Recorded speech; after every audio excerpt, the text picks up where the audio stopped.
J'ai connu la richesse, mais j'ai connu aussi la pauvreté. Et j'ai choisi la richesse à chaque putain de fois.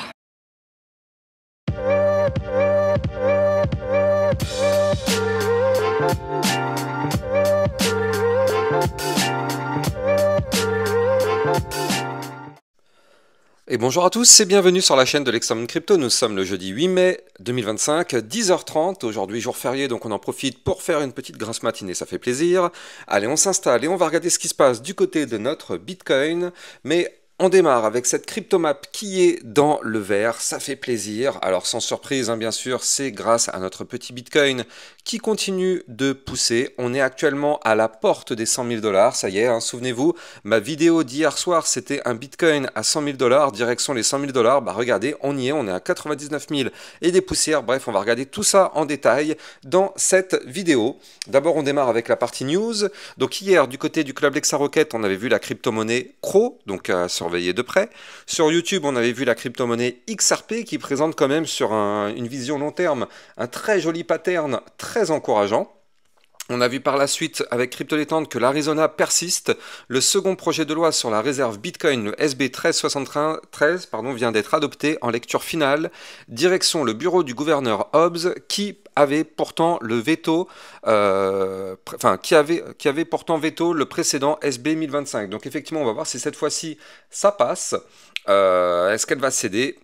Grand suspense.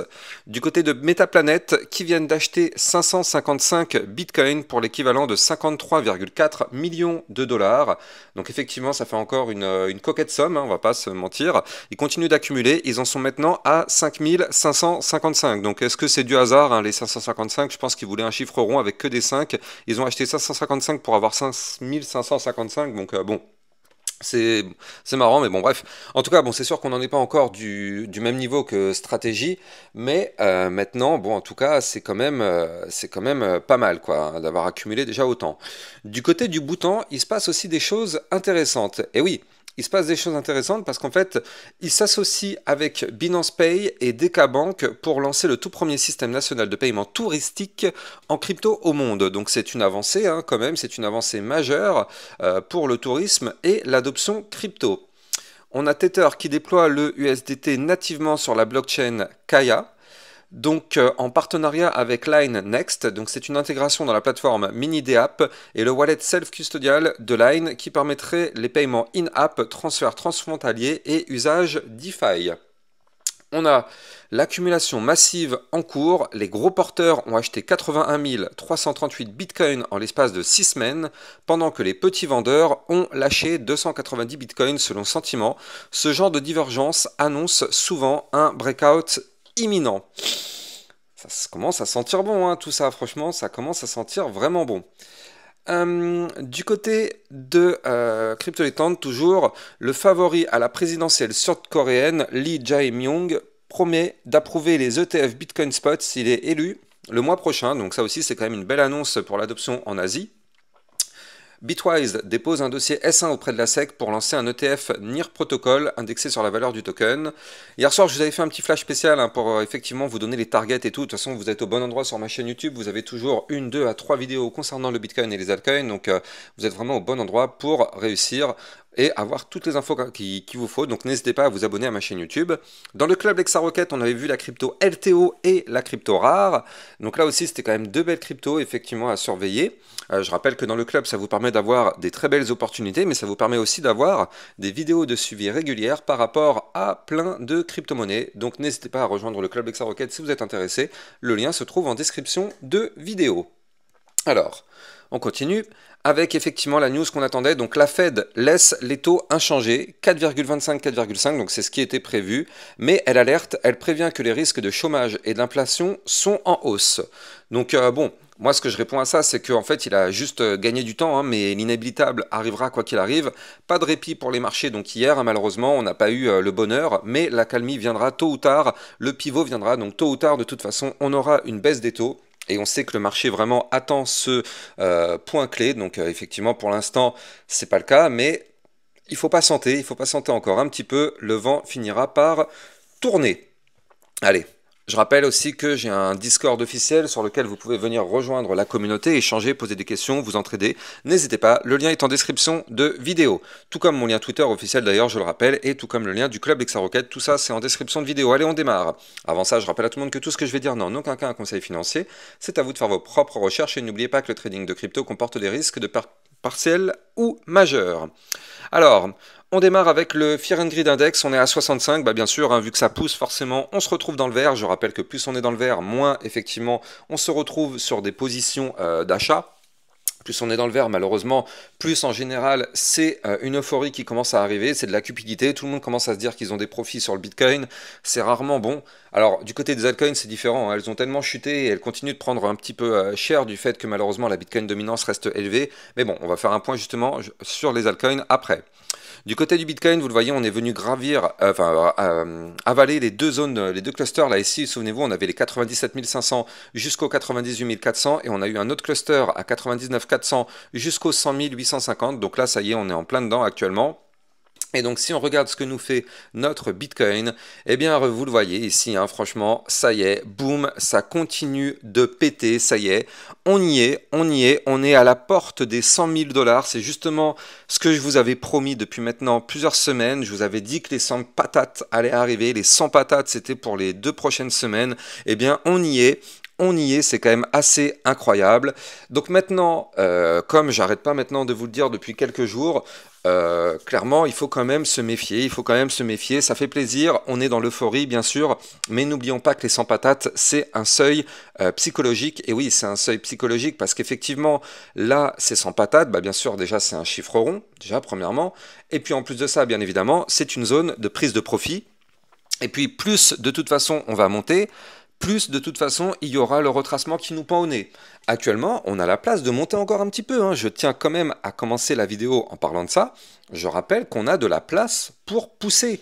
Regardez, on est toujours à l'entrée de la zone de retracement. Cette boîte violette qui est ici, c'est notre zone de retracement. On est toujours actuellement à l'entrée de cette zone de retracement. Donc ça veut dire que on a la place de la réintégrer, cette zone de retracement. On a la place de pousser encore un petit peu. C'est ça qui fait plaisir. C'est que là, on peut monter encore un petit peu. Pourquoi pas aller chercher les 101 500? Pourquoi pas aller chercher les 102 800? Peut-être même les 103 000 $.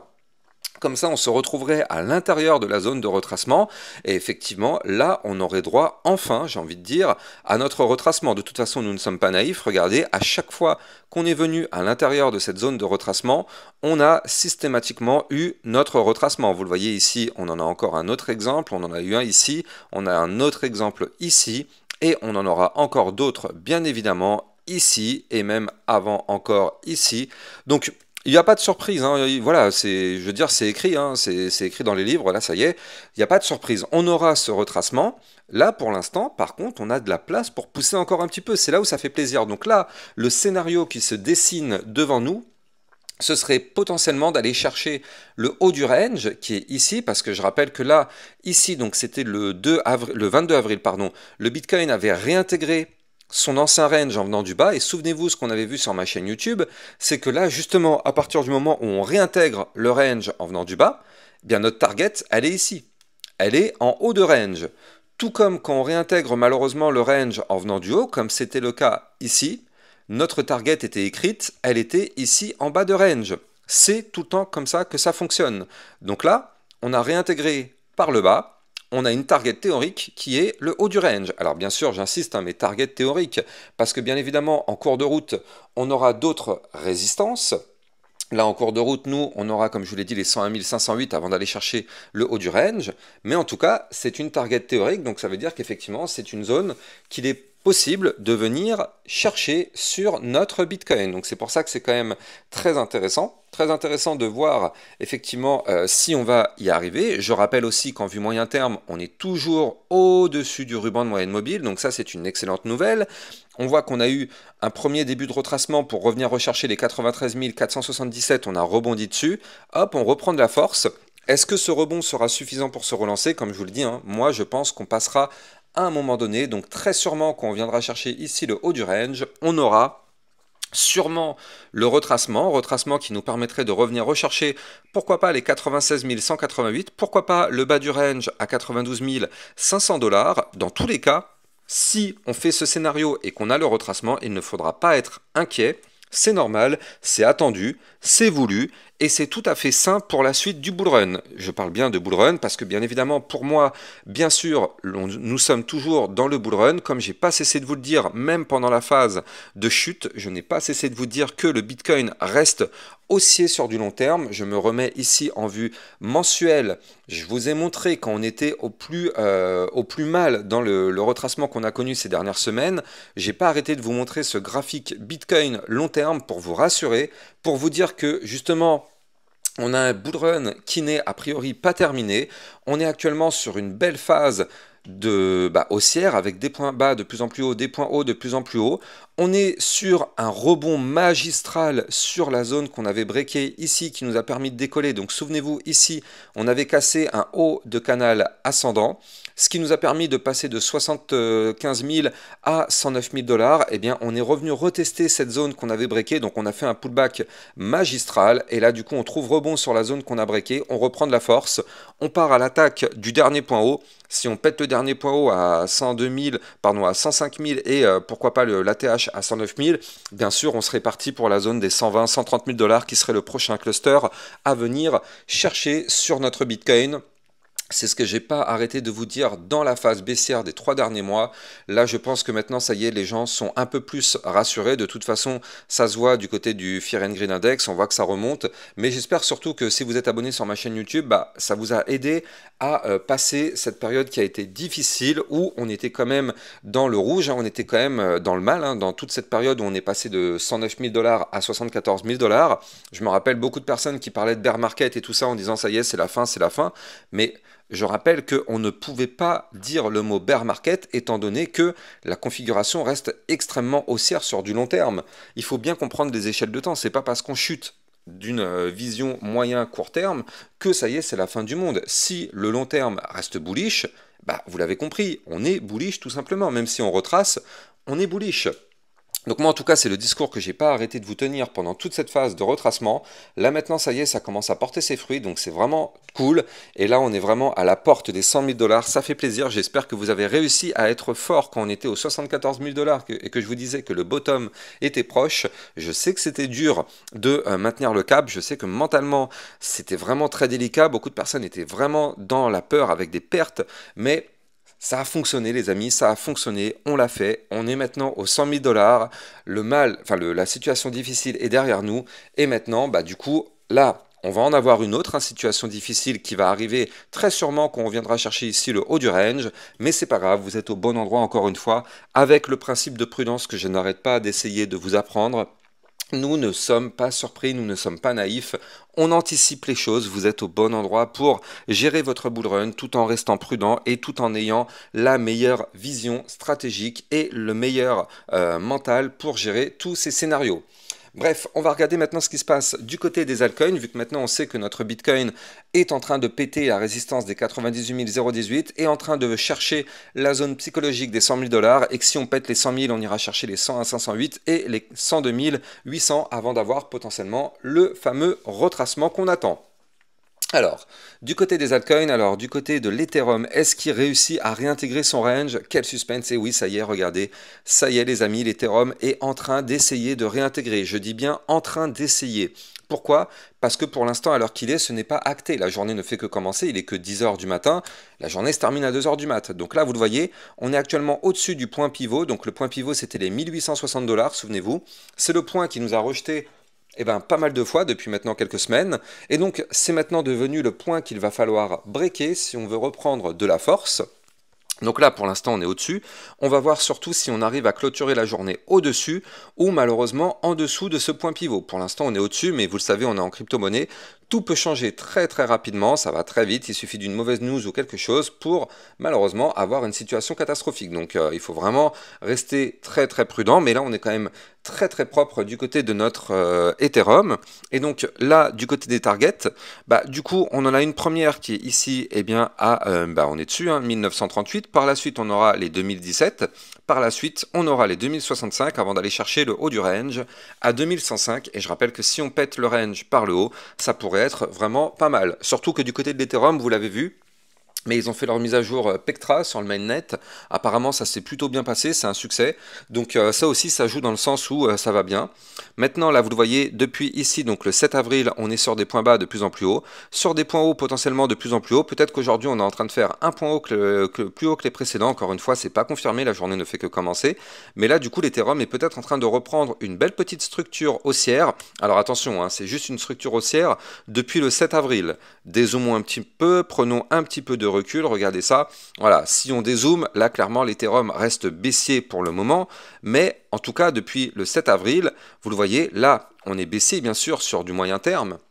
Depuis le 7 avril, par contre, c'est le contraire. On est haussier et on essaye d'inverser la tendance. Est-ce qu'on va réussir à le faire? Pour ce faire, on n'aura pas le choix. Il va falloir péter ce range par le haut à 2106 $. Et quand on aura pété ce range par le haut, effectivement, là, ça pourrait sentir très très bon, mais on n'y est pas encore. Il va falloir patienter. Surtout que, regardez, du côté de l'Ethereum, aïe aïe aïe, hein, on commence là aussi à approcher de la zone de retracement. Comme vous pouvez le voir, on est actuellement à 68.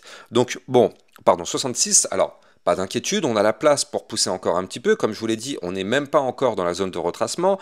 Puis après, derrière, on peut réintégrer cette zone de retracement avant d'avoir le fameux retracement. Donc, on a la place pour pousser, pour aller chercher, pourquoi pas, le haut du range, 2106. Peut-être, pourquoi pas, tenter la cassure par le haut. Mais il ne faut pas être naïf. On va avoir, de toute façon, dans cette zone-là, ici, voilà, dans cette zone-là, on aura un retracement. Nous ne sommes pas naïfs, on le sait, on aura un retracement. Maintenant, on a encore de la place pour pousser encore un petit peu. C'est pour ça que je vous dis pourquoi pas aller chercher le haut du range. Allez, soyons fous, pourquoi pas aller chercher les 2243 avant d'avoir le retracement. C'est largement jouable. Alors notre Solana, qu'est-ce qu'il nous fait? Avant de continuer, je rappelle que vous pouvez trader toutes ces crypto-monnaies en utilisant mon lien de parrainage Binance en description de cette vidéo qui vous permet d'obtenir un bonus à vie sur vos frais de trading. Et surtout, ça vous permet de trader sur une plateforme enregistrée PSAN auprès de l'AMF. N'hésitez pas, le lien est en description de vidéo. Alors du côté du Solana, c'est propre, hein, techniquement parlant. On était en danger, on va pas se mentir, on était en danger hier encore, et même les jours précédents, parce qu'on avait formé ici, souvenez-vous, un pattern en double top. On avait validé le double top, mais heureusement qu'on a le pullback, et que le pullback a permis d'invalider ce double top, donc ça c'est tant mieux. Et là, du côté du Bitcoin, comme vous, du Bitcoin, de l'Ethereum, non, du Solana, pardon, oh là là, eh bien, comme vous pouvez le voir, on est en train d'essayer de tenter, pardon, la cassure du dernier point haut, donc ça c'est une excellente nouvelle. Solana, il faut qu'on break les 153 $. Si on break ce niveau clé, je rappelle que le Solana maintenant nous forme ici une tasse avec la petite anse sur le côté, qui est une figure chartiste de retournement haussier. On a des bandes de Bollinger très resserrées du côté du Solana. On le sait, on est actuellement sous une zone de résistance importante en vue hebdomadaire, vous le voyez ici. On est actuellement en train de retester la zone des 157-160 $. La zone des 160 sera une zone effectivement déterminante. Donc bon, pour l'instant, on n'y est pas encore, mais les 160, si on arrive à les récupérer, ça pourrait sentir très très bon pour la suite. Regardez du côté du Solana en long terme. On est tout proche d'avoir le fameux cross-bull qu'on attend depuis quelques temps. Franchement, ça peut sentir très très bon si le Solana, dans 2-3 semaines, fait le cross-bull. Parce que regardez, le RSI hebdomadaire, par contre, il est à 48. On a de la place pour pousser très très fort. C'est pas parce qu'on ferait un retracement dans 3-4 jours que en vue hebdomadaire, ce serait la fin du monde, bien au contraire. On est quand même sur quelque chose de très très propre, là, techniquement parlant. Et on espère vraiment qu'on va valider cette tasse séance, parce que regardez, c'est pas n'importe quoi comme tasse séance, hein, c'est une tasse séance à plus combien? À plus 44%, la target théorique, hein, je dis bien théorique, elle est à 199 $. Alors attention, hein, j'insiste, target théorique, on aura deux résistances, on en aura une à 163, on en aura une autre ici à 179, avant d'aller chercher la target à 199. Donc effectivement, il va falloir surveiller ça. Encore une fois, attention, le RSI daily il est à 63, on est proche de la zone de retracement, donc il y a de fortes chances de pouvoir pousser un peu. Encore une fois, attention, le marché va retracer dans quelques jours, on le sait, ça fait plusieurs jours que je vous le dis, mais on n'a pas de boule de cristal, on ne sait pas réellement quel jour ça va le faire, mais on le sait, on l'attend, on l'anticipe, le marché crypto va retracer dans quelques jours, il n'y a strictement aucun problème sur ça, on le sait. On essaye juste actuellement de détecter les niveaux clés sur lesquels on pourrait avoir ce fameux retracement. Allez, j'espère que vous avez kiffé la vidéo. N'oubliez pas de liker, commenter, partager au maximum. Vous le savez, ça participe au référencement de ma chaîne YouTube. Et surtout, abonnez-vous pour recevoir tous les jours 1, 2 à 3 vidéos concernant le Bitcoin et les altcoins. Passez une excellente journée. À plus tard. Ciao, ciao. Bitcoin, Ethereum, you know the drill. Lost it all but came back with the skill.